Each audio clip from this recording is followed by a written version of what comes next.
everyone. All right, we've got a call to action today.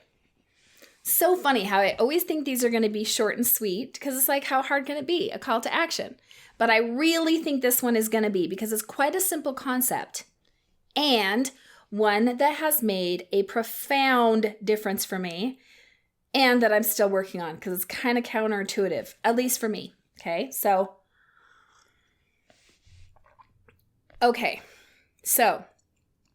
we're going to talk about being triggered for a minute. What is usually, if not always, the case for us when we're triggered by something? And by triggered, I mean we get that visceral reaction coming through our bodies, and all of a sudden we cuckoo for Cocoa Puffs. We go from being like, sometimes, this has happened to me quite often, I'm fine, right? I'm having a good day, just going along, and something will happen. Usually something like Gideon says or does, because I feel like our romantic partners trigger us usually more than other people do, but that may not always be the case. You may have a mom who really triggers you, a 3-year-old, a 3-nager who really triggers you, a mother-in-law. So we have a tendency to have one or two people that particularly upset us, but going along, and then all of a sudden something is said, something is done. We feel this overblown reaction. And what I mean by overblown is that the reaction does not fit the impetus, right? It's like the punishment doesn't fit the crime kind of a thing. It's like some little thing happens and we're just, wow, all of a sudden we're not okay.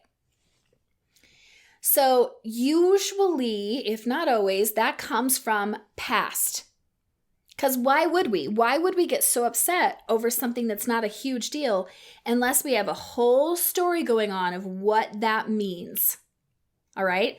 So I'm going to give you an example from my own life so you kind of get the gist of this. And sometimes I think about this and I'm like, gosh, I hope my ex-husband never watches these. But I really don't think he will. And if he does, it's not the end of the world. Never do I mean to demonize or vilify him or anybody for that matter. And my ex-husband played a lot of video games.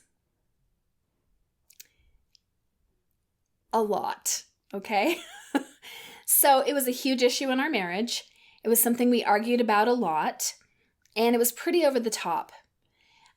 So now if I'm already feeling at all either left out or like I'm not getting enough attention or enough quality time with Gideon, and then I see him on his video game, which there's not even a comparison.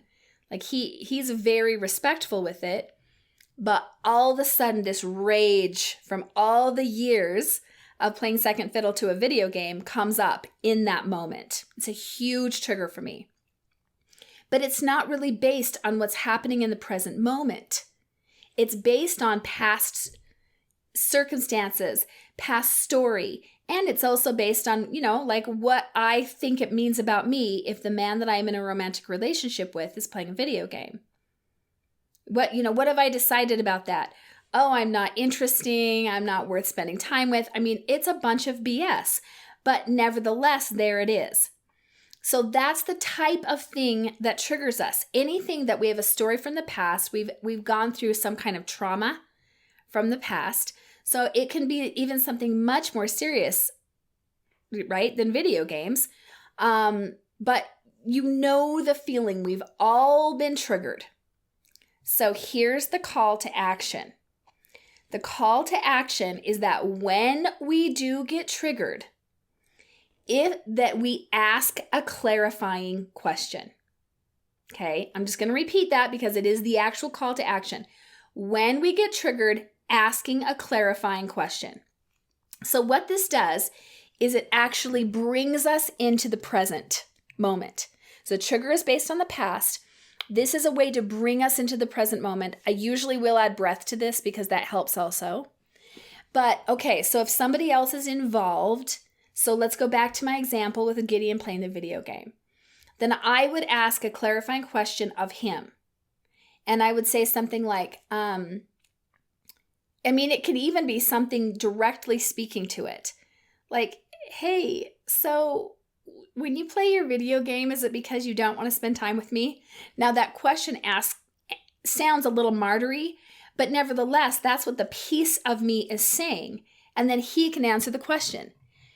Absolutely not. I just needed to rest my brain for a minute. This is how I do it. It has nothing to do with me not wanting to be with you. Okay, well, I just addressed the cray. You see? I just brought myself into the present moment and heard the truth. The other thing is we can ask ourselves a clarifying question, because some of our triggers, they don't even necessarily directly involve another person. I mean, you could be driving down the street and see a billboard, okay? And let's take it to a really deep example and say maybe that you were domestically abused in a past relationship, and then you're driving down the street and you see a billboard for domestic abuse hotline. And you feel that visceral trigger rise up in you. You can ask yourself a clarifying question. Am I safe right now? Yes. Okay. It is literally a way that we bring ourselves into the present moment. Now, the thing is that we're not probably going to want to ask that question. It's very tempting to give in to the visceral triggers. There's something about it that almost feels kind of good to give into it. And so this is not as a way to override it. This is just as a way to bring it into the present, because we don't have power in the past. Our power is right now. So I want you to, I'm hoping that your brain is starting to think about this. Oh my gosh, what are some examples of where do I get triggered? And what's a clarifying question I can ask? Okay, so let's say you're on Facebook, you're browsing Facebook, and somebody writes a post that triggers you. You so deeply disagree with it. Can you get on there and instead of attack, or instead of unfriending them in the moment or whatever, can you ask a clarifying question? Because so often, because our triggers take us into the past, they're actually not even exactly what is relevant in the present. And so we're just going to clear that up. We're just going to clear it up. So who's willing to do this? See, I told you it was going to be kind of short. I don't know about sweet, but who's willing to do this? Who is willing to take on asking a clarifying question? It doesn't have to only be one question, of somebody else or of yourself or both in the moment of trigger. I want to hear from you, and I want to hear you. Feel free to share anything with me, whether it is what usually triggers you or whether it is what question you asked and what that led to. Okay, but let's kind of remove some of this reaction and pain. Let's be powerful with it. Let's bring some empowerment to the moments of trigger where we feel unempowered, disempowered. Okay? I love it. I've been doing it. It's been working. And I will tell you, one thing it's really done for me is it brings me out of the trigger much more quickly. All right, I'm excited to hear from you how this works. May your coffee be strong and your life be blessed.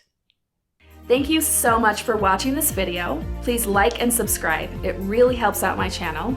And if you would be interested in working with me further, you can check out DawniAngel.com. I would love to come speak to your group, come to your business to do a training, be on your podcast, my personal favorite, or even work with you one-on-one.